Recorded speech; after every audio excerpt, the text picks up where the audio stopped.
かえりなさい。幸せの上。今回も意識変容の仕組みについてお話しします。このカードは一別体験です。生命が意識を生み出し、意識の乱数を試すように、左脳を配置しました。左脳は思考を生み出し、言葉と思考が合わさって意識を強固に切り出しました。すべてがつながり合い、調整されている生命にとって、完全に切り出された意識は、素晴らしい拡大か、崩壊の両方の可能性を持ちます。その鍵となるのは、個の意識を切り出す意識の隔壁であり、その隔壁の強度を増す思考です。思考を司る左脳は、現代の文明、社会に囲まれて、強い刺激を受け続けます。ここから私たち個の意識が生命に帰るには、前回迂回路で示した神経と右脳を通る道が最適です。この迂回路を思考の代わりに使い始めると、右脳と左脳のバランスが取れてきます。そしてある日、個の意識がそのまま生命の感覚に入り込む一別体験が発生します。視点が引っ張られて広がって宇宙から地球を見た。視点が斜め上に上がっていき、街を見下ろした。自分が拡大して多くの存在と共鳴した。強烈な愛に囲まれて涙がこぼれた。すべてが一つだと分かった。人によって体験は様々ですが、いずれにせよあまりに衝撃的だと神経が焼けてしまうので、生命の側から調整が入っているようです。一別体験をすると、個であることは作り出された仮想的存在なのだとわかります。個の自分とは文字通り意識の窓であり、生命の目なのです。生命の目が意識を持ち、本当の自分を忘れた存在。見て判別して、判別する自分を試すことに夢中になった。それが現代人なのでしょう。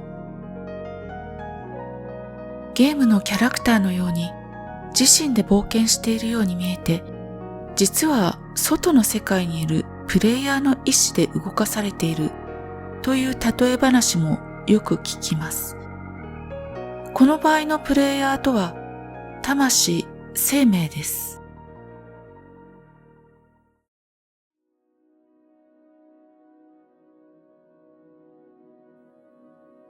このカードはシャーマンです。切り出されて個となった意識が生命の感覚の中へそのまま入り込む一別体験が発生しました。これは大事件です。双方に大きな影響を残します。生命の側は見守る放射を通じて全体へその出来事が伝わります。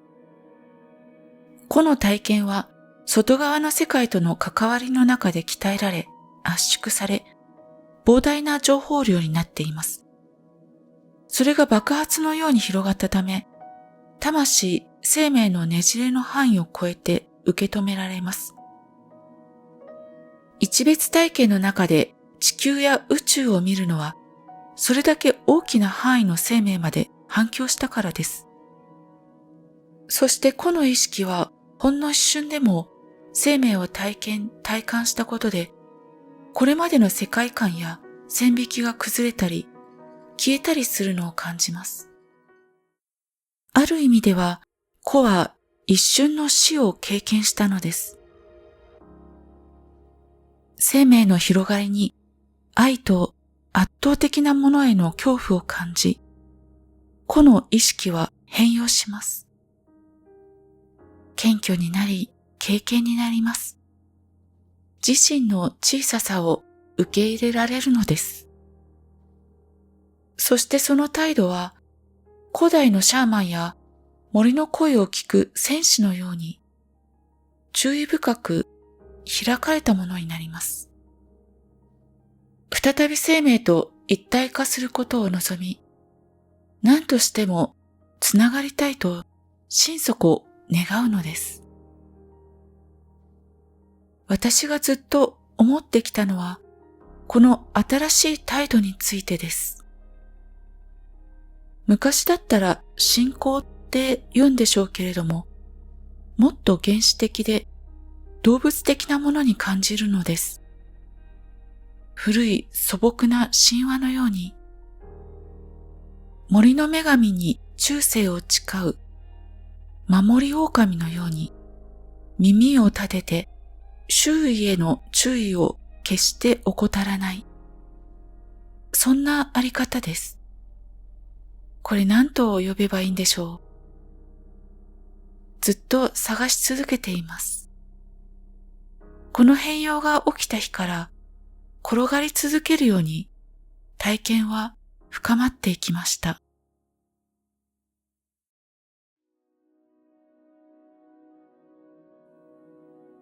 このカードは目です。切り出されて異なった意識が生命に帰る道は、思考による意識の隔壁を避けて、体の神経から右脳へとアクセスすることでした。